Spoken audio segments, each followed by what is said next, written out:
All right, let's talk about a story, one that the world literally forgot about for 9 whole years. This isn't just a survival story, it's a tale that pushes the limits of what we think humans are capable of. So the date is December 27th, 1948. And on this day, what was supposed to be just another flight turns into a 9-year nightmare, a fight for life. It's a story that would eventually shock everyone, but only after they'd been completely given up for dead. And this is the question at the heart of it all, right? What really happens when a plane just disappears? Poof, gone. It drops off the radar, vanishes without a trace. You'd think that's the end. But for these people, no way. That was just the beginning of their incredible journey. Okay, so let's get into the first part of this, the mysterious accident. It's wild because this whole thing kicks off on what seems like a perfectly normal day. Clear skies, a routine flight, and then it spirals into a mystery that nobody could solve for almost 10 years. Get this, we're talking about 134 people, 134 souls on that Douglas DC-3, flight NC-16002. You've got 125 passengers, families, kids, you name it, and a crew of 9. They're all just trying to get from San Juan, Puerto Rico to Miami. So they're cruising along at 8,300 feet over the Atlantic. Everything is smooth. They're so close they can almost taste it. The lights of the Florida coast are only 50 miles out. Captain Robert Miller is on the radio, reporting clear skies, everything's A-OK. Textbook stuff. And then it happens. At 8:13 p.m., the captain's voice comes over the radio, super calm, just mentioning that the landing lights are on the fritz. Sounds like a tiny minor issue, right? Well, that was the last anyone ever heard from them. Seconds later, the plane is just gone, wiped from the radar, right in the heart of the Bermuda Triangle. What happened? Out of nowhere, the plane gets swallowed by this freak storm. I mean, a storm like nothing they'd ever seen. All the electronics just die.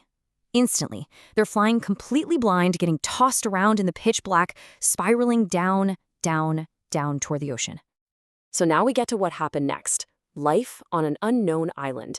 After what must have felt like forever, the storm just spits them out. But the engines are dead, it's silent, and they're just falling, plummeting towards this island that's not on any chart. And here's the miracle part. A gigantic, ancient tree literally catches the plane, breaking its fall and saving every single person on board. I mean, can you believe it? They survived the crash, but their nightmare was just getting started. Okay, those first 24 hours, absolute chaos. You've got 10 people seriously hurt, no fresh water, hardly any food, and they're on an island that's literally not on the map. Captain Miller, even though he's injured, starts getting everyone organized. A retired Army doctor, Dr. Evelyn Reed, is doing triage on the worst of the injured. But the island itself, it's deadly. The very first death wasn't even from the crash. Some poor guy ate a fruit that looked delicious, and it was poisonous. A brutal lesson right off the bat. But then they get their first small win. And it comes from a teenager, of all people. He takes off his glasses, uses them as a lens to focus the sunlight, and after hours of trying, a tiny wisp of smoke. And then a flame. This was huge. I mean, it wasn't just about warmth or cooking food. Fire meant hope.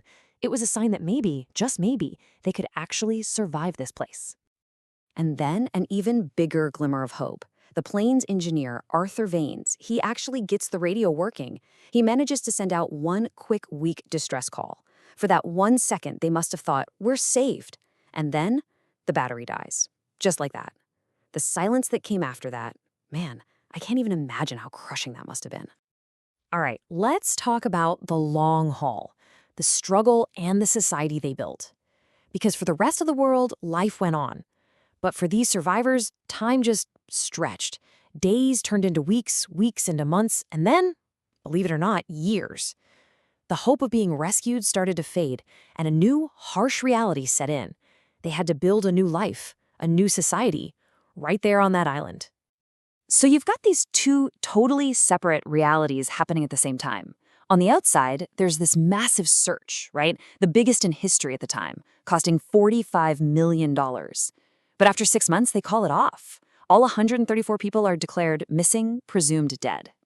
Meanwhile, on the island, those dead people, they're learning to hunt, making tools from the plane wreckage, and building a whole new community.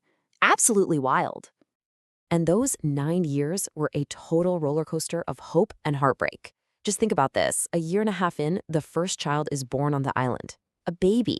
That's a huge symbol of hope, of a future. But then, in year 2, they build this big raft to try and escape.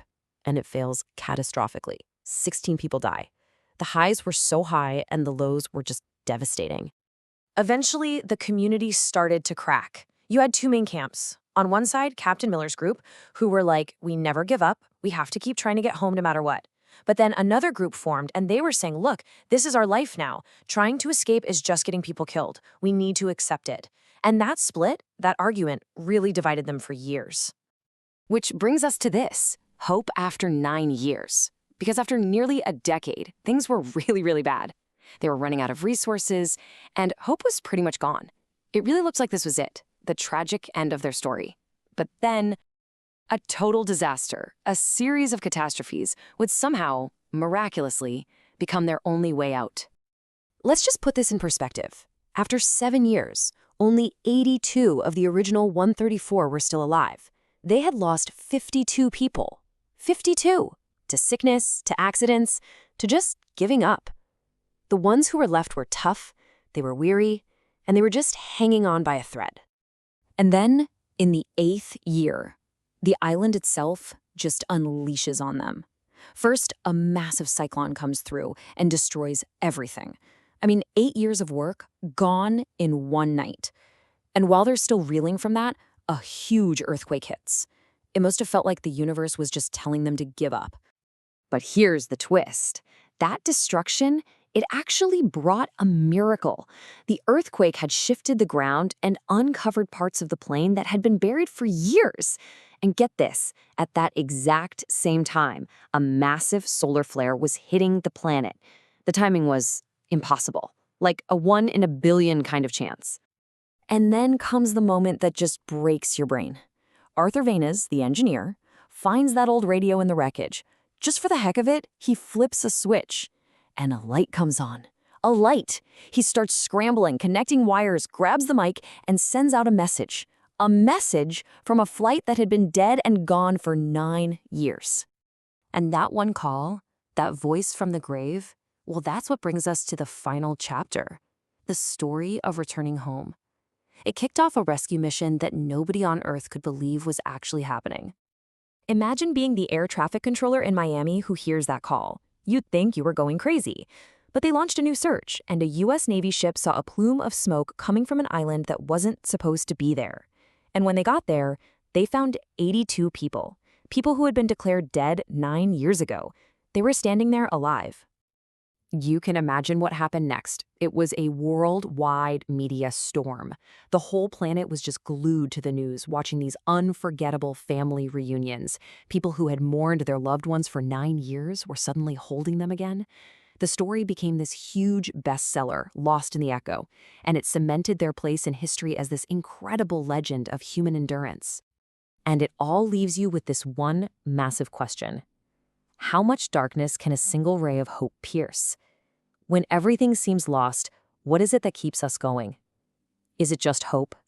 Or is it something deeper, something more primal? After 9 years on that island, their story seems to say that sometimes just the will to live, that's a force of nature all on its own.